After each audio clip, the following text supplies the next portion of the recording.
Standing in that decorated ballroom, watching my sister Jessica deliver her wedding speech, I never expected the words that would come next. "My sister, Madison, is here today," she said with that practiced smile. "She's a single mother, unwanted by anyone." The room erupted in laughter. Then my mum's voice cut through the noise like a knife. "She's a used product. No man wants damaged goods." More laughter. More pointing. Then something happened that nobody saw coming. The groom, David, stood up and grabbed the microphone. The entire room froze. But let me back up, because this moment didn't happen in a vacuum. This was 28 years in the making. My name is Madison, and I've been the family disappointment for as long as I can remember. While Jessica got piano lessons and ballet classes, I got hand-me-down clothes and the expectation to stay invisible. When she brought home A's, they celebrated with dinner out. When I brought home A's, it was just expected. No fanfare, no recognition. The pattern started early. I was 7 when Jessica, then 9, broke Mum's favourite vase while showing off for her friends.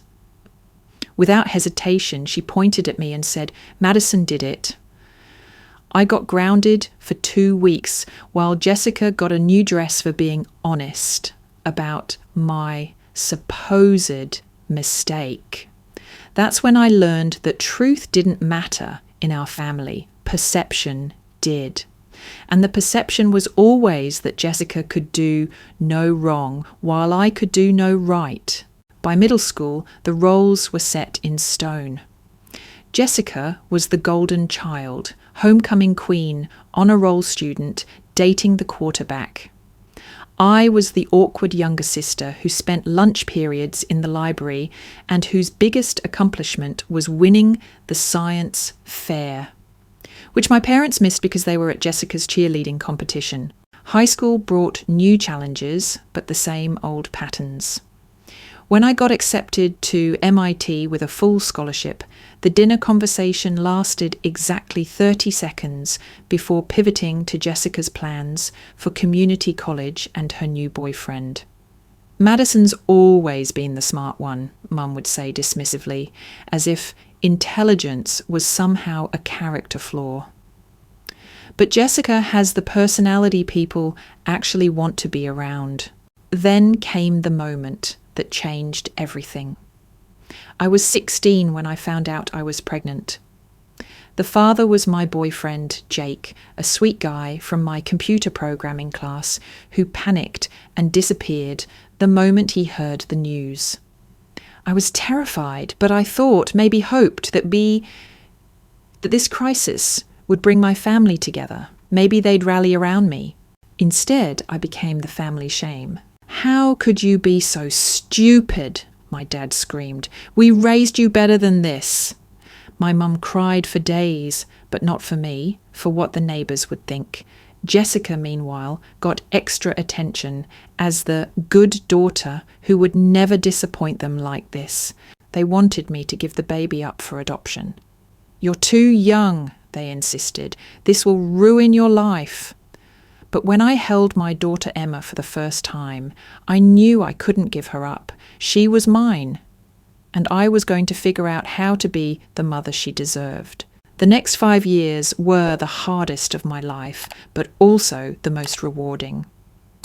I finished high school through online classes while working part-time at a local computer repair shop. Emma was my motivation for everything. When she took her first steps, I was the only one there to see it. When she spoke her first word, Mama, it was just the two of us in our tiny apartment. My family's involvement during this time was minimal at best. They'd see Emma occasionally, usually when Jessica brought her boyfriends around and wanted to play the doting aunt for show. But the message was always clear. Emma and I were a package deal they tolerated rather than embraced. College was a juggling act that nearly broke me. I managed to get into the local state university with a combination of scholarships and student loans, majoring in computer science. I'd drop Emma off at daycare, attend classes, pick her up, work my evening shift at the computer shop, then study until 2 a.m. after Emma went to bed. Jessica, meanwhile, floated through community college studying communications, funded entirely by our parents. She changed majors 3 times and took 6 years to get a 2-year degree, but every semester was celebrated as if she'd cured cancer. When I graduated, summa cum laude, with my bachelor's in computer science, the family dinner lasted exactly as long as it took to eat the grocery store cake I'd bought for myself. The job market was tough, but I had something many graduates didn't: real-world experience and the hunger that comes from being a single parent. I landed a position at a mid-sized tech company starting at $45,000 a year. It wasn't much, but it was enough to move Emma and me out of our studio apartment and into a real 1-bedroom. Jessica was working part-time at a boutique and living at home rent-free, but somehow, in our family's eyes, her path was still more legitimate than mine. Madison's always been too serious, Mom would tell people. Jessica knows how to enjoy life. The years blurred together. I climbed the corporate ladder steadily, switching companies twice for better opportunities and higher salaries. Emma thrived in school, showing the same aptitude for math and science that I had. We created our own little world: movie nights on Fridays, pancakes on Sunday mornings, homework sessions at the kitchen table that turned into impromptu dance parties. My family remained peripheral figures in this life we'd built. They'd show up for Emma's birthday parties, mainly because Jessica insisted on posting photos for social media. But they never really saw us. They saw an obligation, a reminder of family dysfunction, a cautionary tale to wave at their friends' daughters. Then 2 years ago, Jessica met David. David Chen was different from her usual boyfriends. Where her previous relationships had been with guys who peaked in high school, David was a successful businessman. He owned a growing software development company and had the kind of quiet confidence that comes from actual achievement rather than inherited entitlement. The family was immediately smitten. Here was proof that Jessica could land a good man, successful, stable, and willing to put up with our family's particular brand of chaos. Sunday dinners suddenly became weekly affairs again, with Jessica holding court as the soon-to-be Mrs. Chen. I was invited to these dinners as an afterthought, and I usually declined. The few times I attended, I spent most of the meal listening to detailed plans for Jessica's future, while Emma played quietly with her colouring books, largely ignored by everyone except David, who always made a point to ask about her school and her drawings. The engagement announcement came with all the fanfare you'd expect. A photographer was hired for the proposal. The ring was showcased on Instagram before Jessica even called our parents. The engagement party was an elaborate affair at the country club, with a guest list that somehow didn't include Emma and me, until Jessica's friend pointed out how weird it would look if her only sister wasn't there. Wedding planning consumed the next 18 months. Jessica called almost daily with updates about flowers, dresses, venues, and guest lists. Everything had to be perfect for her special day. I listened and offered appropriate responses, while Emma did homework at the kitchen table, and I prepped dinner for the two of us. I wasn't asked to be the maid of honour. That position went to Jessica's best friend from high school, Sarah, who she'd known since they were 14. I wasn't asked to be a bridesmaid either. Madison's just not really the bridesmaid type, Jessica explained to Mom. who agreed completely. She's too practical. She'd clash with the aesthetic I'm going for. Instead, I was relegated to family guest status, with the expectation that I'd attend but stay out of the way. Emma was invited as an afterthought.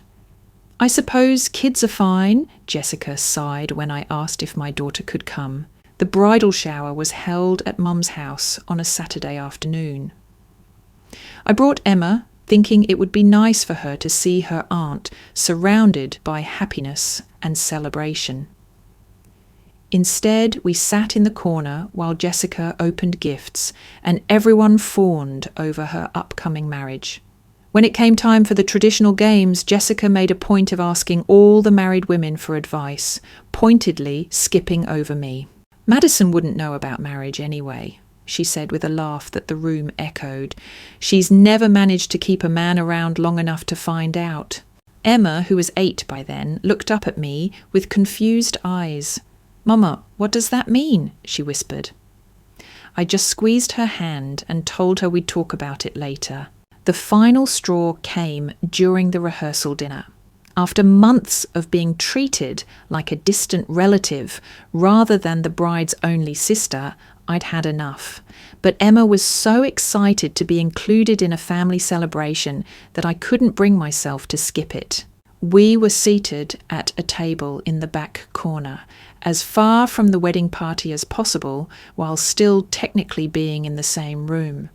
Emma wore the new dress I'd bought her special for the occasion, a pretty blue sundress that she'd picked out herself. She was so proud of how grown up she looked. Jessica stood to give a speech, thanking everyone for being there. She went through a long list of people who had supported her journey to this moment. She thanked her parents, her wedding party, her future in-laws, her college friends, her co-workers, even her hairdresser. The list seemed endless. Then, almost as an afterthought, she mentioned me. "Of course, my sister Madison is here too," she said, her tone shifting to something that wasn't quite dismissive but wasn't warm either. She's been dealing with her own life, haven't you, Madison?" The room turned to look at me. I felt Emma stiffen beside me as dozens of eyes focused on our corner table. I managed a small wave and what I hoped looked like a smile. Jessica continued, "Madison's got her hands full as a single mom, so we don't see her much, but family is family, right?" More uncomfortable laughter from the crowd. David, I noticed, wasn't laughing. He was looking at Jessica with an expression I couldn't quite read. After the rehearsal dinner, as we were walking to our car, Emma asked the question I'd been dreading. "Mama, why don't Aunt Jessica and Grandma and Grandpa like us?" I stopped in the middle of the parking lot, my 8-year-old daughter looking up at me with eyes that had seen too much family dysfunction for her age.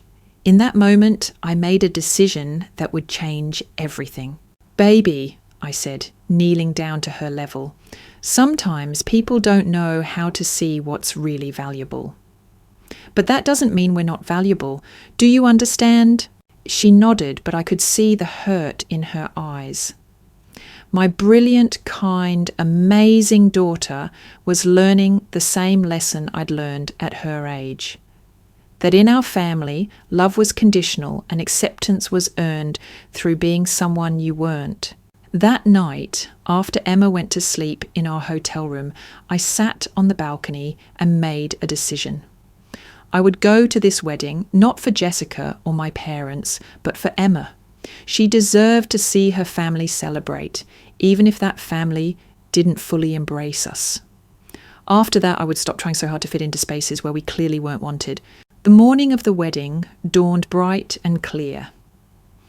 Emma was excited about the ceremony, about getting to see Aunt Jessica in her wedding dress, about the cake and dancing that would come later. I helped her into her dress, did her hair in the special braids she'd requested, and told her how beautiful she looked. We arrived at the venue early, as requested. The church was decorated with white roses and baby's breath, exactly the kind of classic elegance Jessica had always dreamed of. Guests were filtering in, dressed in their wedding finest. Emma held my hand tightly as we found our seats. Not with the family, but in a middle section with other distant relatives and family friends. I watched Jessica get ready in the bridal suite through the open door as we passed by. She looked radiant in her white dress, surrounded by her bridesmaids and my mother, all of them laughing and crying, happy tears. For a moment, I felt a pang of sadness, not for myself, but for what we could have had as sisters if things had been different. The ceremony was beautiful. Jessica walked down the aisle on Dad's arm, beaming with happiness. David looked handsome in his tuxedo, his face full of love as he watched his bride approach. Emma whispered, "They look like a fairy tale," and I had to agree. The vows were traditional but heartfelt. When they kissed as husband and wife, the church erupted in applause. Emma clapped so hard her hands turned red. Despite everything, I found myself genuinely happy for Jessica in that moment.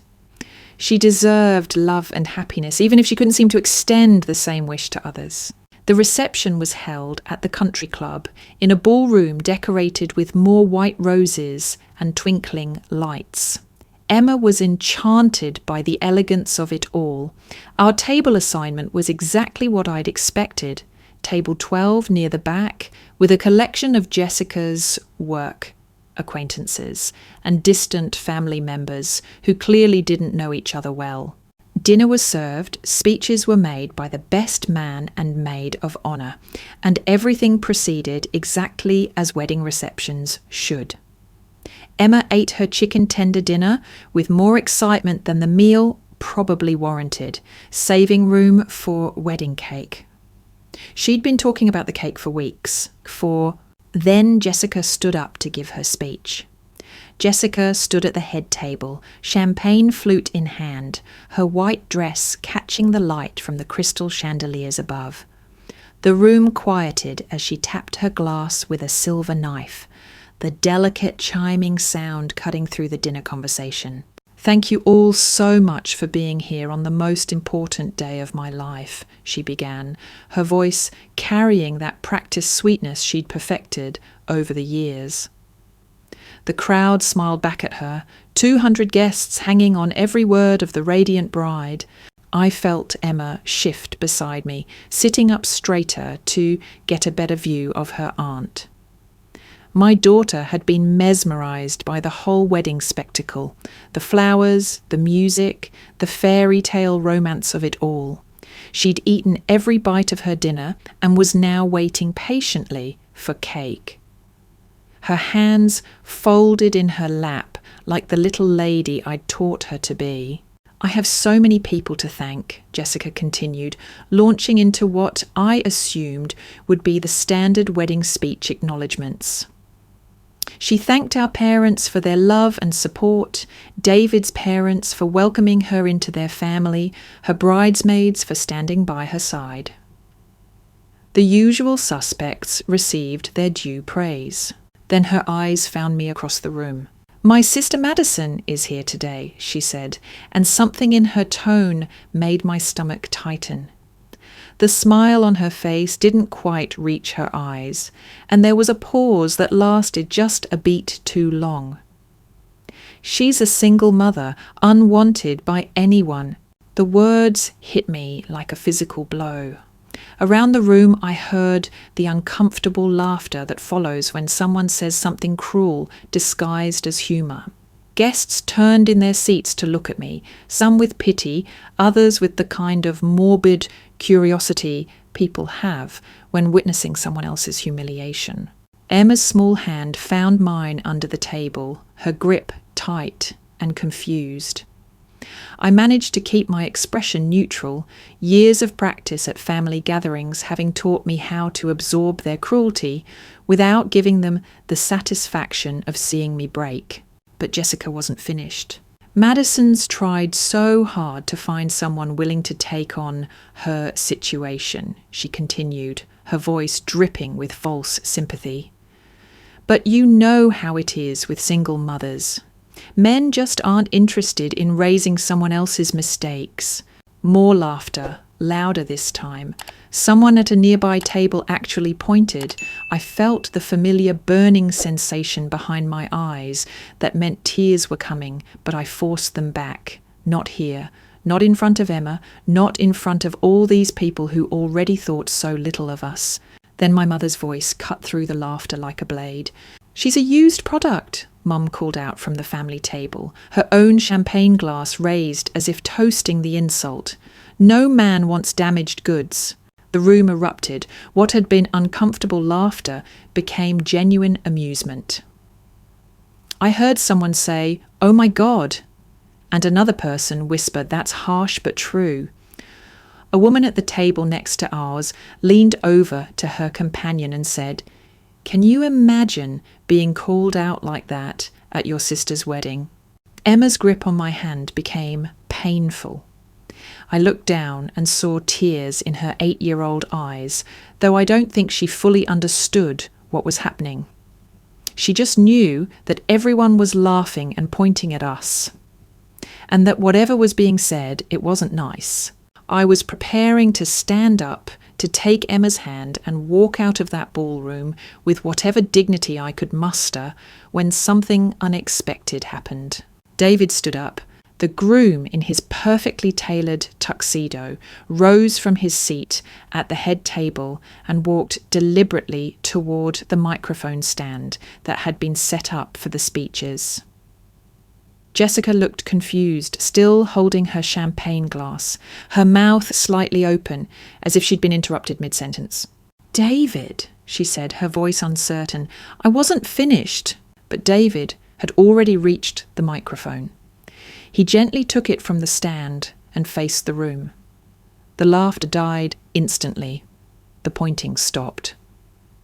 200 guests sat in complete silence, confusion written across their faces. Even the wait staff, who had been clearing tables in the background, froze where they stood. Emma's hand was still in mine, but I felt her tension ease slightly. There was something about David's presence, his calm authority, that seemed to change the entire energy of the room. "I need to say something about Madison right now," David said into the microphone, his voice clear and carrying easily to every corner of the ballroom. My heart stopped. Was he about to pile on? Was this nightmare about to get worse? I prepared myself for another round of public humiliation, this time from the groom himself. Instead, what came next changed everything. "Madison," David said, looking directly at me across the room, "built the software system that runs my entire company." The silence in the room took on a different quality. Instead of the expectant quiet that comes before laughter, this was the stunned silence of people trying to process unexpected information. "She's the most brilliant software engineer I've ever worked with," David continued. "When I was struggling to get my business off the ground 3 years ago, Madison was the contract developer who saved my company. She created a customer management system that increased our efficiency by 300%.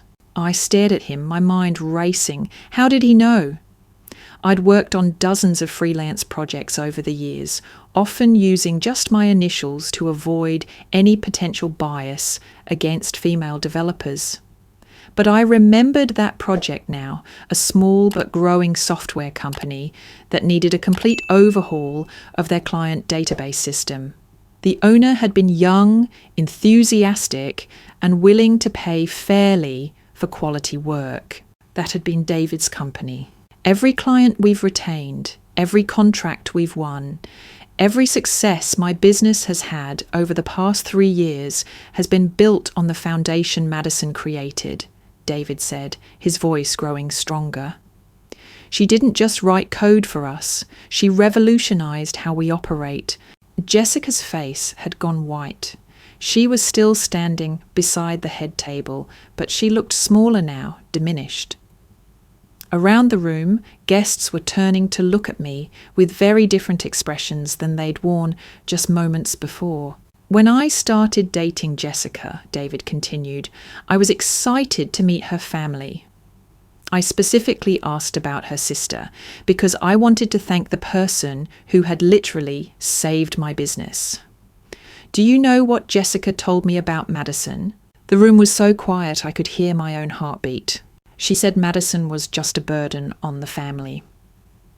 She said her sister was nothing special, just someone who got pregnant in high school and never amounted to anything. She actually asked me not to mention business around Madison because it would be awkward since Madison doesn't understand the professional world. I watched my sister's face crumble. Jessica had never asked me about my work, never shown any interest in my career or my achievements. To her, I was frozen in time as the 16-year-old who had disappointed the family. She had no idea who I'd become in the years since. Madison, David said, turning back to me, I've been trying to figure out how to approach you about this without making things weird with Jessica. My company has grown beyond what I ever imagined, and I need someone I trust to help me take it to the next level. I've been wanting to offer you the position of Chief Technology Officer. The words hung in the air like something from a dream. CTO, Chief Technology Officer. I knew what David's company was worth now. I'd followed their success in the tech journals. This wasn't just a job offer, it was a career-defining opportunity. The starting salary is $180,000 a year, David continued, plus equity and full benefits. But honestly, Madison, after what I've just witnessed here tonight, I'm not sure my company deserves someone of your caliber. The room had gone beyond silent. It was as if everyone was holding their breath. I could see guests at nearby tables leaning forward, straining to hear every word. The woman who had been whispering about me just minutes before looked like she wanted to disappear into her chair. Jessica, David said, finally turning back to his bride, you just publicly humiliated the most successful person in your family. Madison isn't a used product or a burden. She's a brilliant professional who has been supporting herself and raising an amazing daughter while building a career that most people could only dream of. Emma squeezed my hand. When I looked down at her, she was staring at David with wide eyes, as if she was seeing a superhero in action. Maybe she was. Madison, David said, looking at me one more time, I meant what I said about the CTO position. Here's my card. Call me Monday morning if you're interested in discussing it further. He walked across the room to our table, past all the guests who were now staring at him instead of laughing at me, and handed me his business card. Up close, I could see that he was furious, not at me, but at what he'd just witnessed. I'm sorry, he said quietly, meant only for my ears. I had no idea they treated you this way. Then he turned and walked back toward the head table, where Jessica stood frozen, her champagne glass still in her hand, tears streaming down her carefully applied makeup. The transformation in the room was immediate and complete. Guests who had been laughing at me minutes before were now whispering to each other with very different expressions. I heard fragments of conversations. Did you know she was in tech?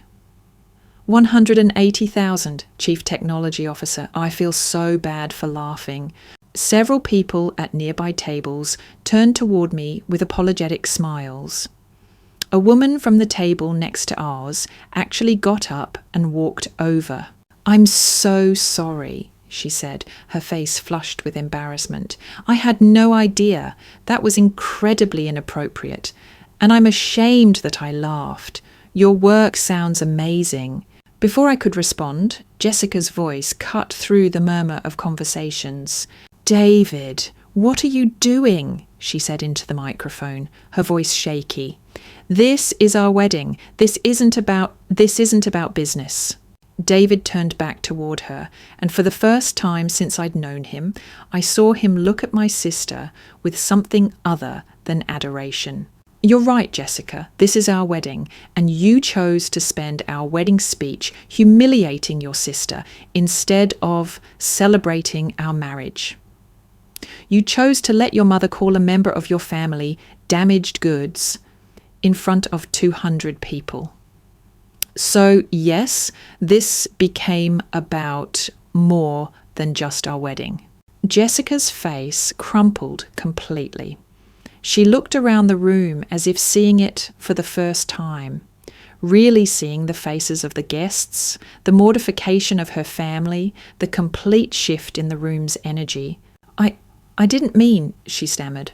You didn't mean what? David asked. You didn't mean to publicly humiliate your sister? You didn't mean to teach your 8-year-old niece that her family thinks she and her mother are worthless? Because that's exactly what you did. Emma had been sitting quietly through this entire exchange, but now she tugged on my arm. Mama, she whispered, is that man telling the truth? Are you really that important? I looked down at my daughter, my brilliant, kind, amazing daughter, who had just learned that her mother wasn't the family disappointment she'd been told she was. For the first time in years, I felt something I hadn't allowed myself to feel in front of my family, pride. Yes, baby, I whispered back. I am. Jessica had abandoned the microphone and was now walking quickly toward our table, her wedding dress rustling with each step. Behind her, I could see our parents looking confused and upset, though I wasn't sure if they were upset about the scene or about learning the truth about my career. Madison, Jessica said when she reached us, her voice pleading, I didn't know. I had no idea you were so successful. Why didn't you ever tell us? I looked up at my sister, this woman who had spent our entire lives making sure I knew exactly where I stood in the family hierarchy, and felt something shift inside me. The hurt was still there, but it was joined by something new, clarity. When would I have told you, Jessica? I asked calmly. During the family dinners I wasn't invited to, during the wedding planning sessions I wasn't included in, or maybe during one of our heart-to-heart conversations that never happened because you've never asked me a single question about my life. We did invite you to things, Jessica said weakly. You invited me to watch from the sidelines while you lived your life, I corrected. There's a difference. Our mother had finally made her way over, Dad close behind. Mum's face was flushed and she looked like she was preparing for damage control. Madison, honey, Mum said, her voice taking on that fake sweetness she used when she wanted something. We had no idea you were doing so well. We're so proud of you. We always knew you were smart. We just didn't realize how successful you'd become. The words that came out of my mouth next surprised even me. No, you didn't know, and you didn't know because you never asked. In 12 years of raising Emma, you've never once asked me about my career, my goals, or my achievements.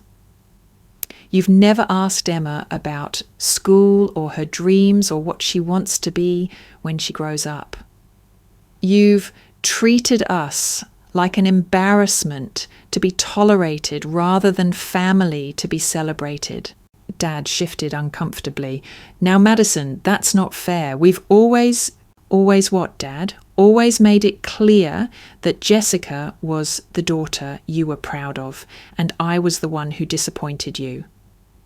Always made sure Emma and I knew we were welcome at family events, as long as we stayed quiet and didn't draw attention to ourselves. Jessica was crying now, her perfect wedding makeup streaking down her cheeks. Madison, please, I know I said some terrible things tonight, but we're family. We can work this out. We love you. I stood up, taking Emma's hand as I did. Around us, the reception continued in hushed tones, guests pretending not to listen while hanging on every word. "Jessica," I said, my voice steady, "for 28 years, I've been trying to earn a place in this family. I've been quiet when you mocked me, patient when you excluded me, and understanding when you treated Emma and me like second-class relatives. I thought that if I just worked hard enough, achieved enough, proved myself enough, you would finally see my worth." I looked around at all of them, Jessica in her wedding dress, Mom and Dad with their uncomfortable expressions, the guests pretending not to stare. But tonight I realised something. My worth was never the problem. Your ability to see it was. Emma squeezed my hand, and when I looked down at her, she was smiling. Not the confused, hurt expression she'd worn earlier, but a genuine smile of understanding and pride. "David," I called across the room to where he stood near the head table. "I accept your offer. I'll call you Monday morning to discuss the details." He nodded, a small smile crossing his face. "I look forward to it."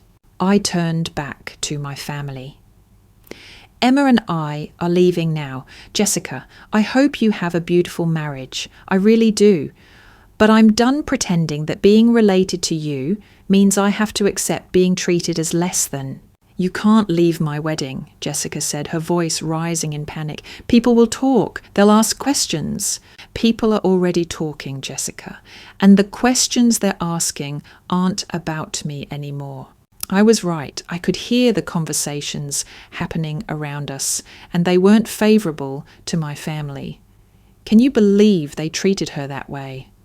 She seemed so accomplished. That poor little girl.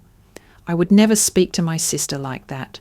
Emma and I walked toward the exit, past tables full of guests who now looked at us with respect rather than pity. Near the door, a man in an expensive suit stopped me. "Excuse me," he said, "I couldn't help but overhear. I'm actually in the market for some software development work. Here's my card. I'd love to discuss a potential project with you." 3 more people approached with similar requests before we made it to the parking lot. In the car, as we drove away from the country club and the fairy tale wedding that had turned into something very different, Emma was quiet for a long time. Finally she spoke. "Mama, are we really not going to see them anymore?" I thought about how to answer that question honestly but age appropriately. "We're going to see what happens, baby. Sometimes when people realise they've been wrong about something important, they work to fix it. And sometimes they don't. But either way, you and I are going to be just fine." "Are you really going to be a CTO?" she asked, the title coming out with careful pronunciation. "I think I am," I said, and for the first time in years, I felt excited about the future rather than just determined to survive it. What's a CTO? It's someone who helps make important decisions about technology for a whole company. It means people think I'm really good at what I do. Emma was quiet for another moment, processing this. "Mama?" "Yes, baby?" "I always knew you were important, even when they didn't." I had to pull over because the tears came so suddenly and so completely that I couldn't see the road. My 8-year-old daughter, who had watched her family mock and dismiss us for her entire life, had never doubted my worth for a second. In that moment, sitting in our car outside a gas station at 9 o'clock on a Saturday night, I realised that I already had everything I needed. The job offer was wonderful and the vindication felt good, but the most important thing in my life, Emma's faith in me, had never been in question. We drove home to our apartment, away from the wedding reception that was probably still trying to recover from what had happened. Away from the family that had never really been a family to us, and toward a future that suddenly looked brighter than it had in years. Monday morning couldn't come fast enough.